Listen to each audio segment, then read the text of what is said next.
Matagal-tagal na rin akong hindi nakakapag-gitara. Marami din kasi tayong ibang mga ginagawa. Pero sa totoo lang, ay tinatamad lang talaga ako maglabas at magbalik ng gitara dito sa softcase niya. Kaya naisip ko, nagawa na lang ito ng sabitan para easy access lang siya. Marami naman ako nakita mga design na kahit half day lang ay kayang-kayang tapusin. Pero pag gumagawa ako ng project, gusto ko mga 2 linggo bago matapos. So alam niyo na naman kung anong gagawin ko. Pero papakita ko sa inyo kung paano ko ito ginawa. Nag-grip lang muna ako ng 3/4 by 3/4 dito sa table saw. And then binilo ko lang siya dito sa router table gamit ang 3/4 na round over bit. And then nagputol na ako ng siyam na 1 3/4 at 5 1 1/4 para sa mga parts ng ating mga daliri. Bali in total, 14 pieces na dowels ang nagawa ko. At para may konekta sila, 4 na alambre ang ginamit ko. At twinist ko lang sila gamit ang drill. And then minarkahan ko muna sa gitna ang dowels at saka binutasan. And ganyan ang magiging itsura pagka makakonekta na sila. Medyo na round over ko yung kabilang dulo gamit ang deburring tool. At drum sander naman sa kabilang side para magkaroon siya ng curve papasok. At ngayon, ganyan yung magiging itsura ng mga daliri pagka makakonekta na sila.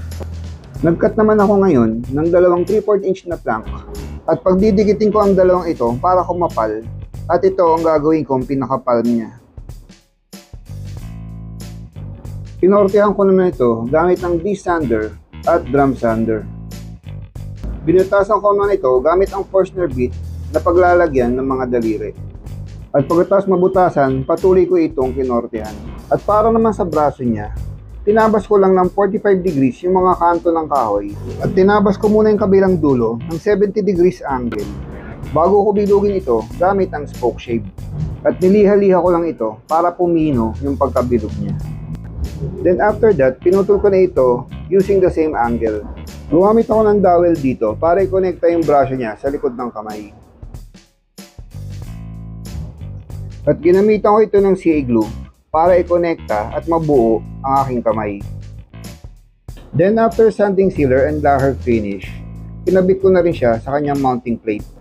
Nilagyan ko rin ito ng self-adhesive velcro loop para magkaroon ng konting cushion at di magtamaan ang wood to wood. So temporarily, kinabit ko muna siya dito sa wall na to, no? Just to show you guys kung ano yung tsura niya pag nakamount na siya sa wall. So basically, sabit lang naman natin yung gitara dito. And ayan, medyo mahirap gawin, no, para sasabitan lang ng gitara. Pero I think it's a cool way to hang your guitars. So I think that was it. Pero syempre, tutugtog muna tayo, baka hindi na ako marunong mag-gitara eh.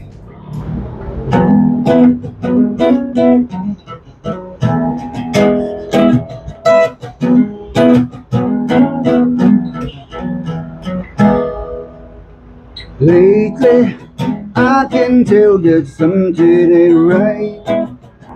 I don't see the fire when I look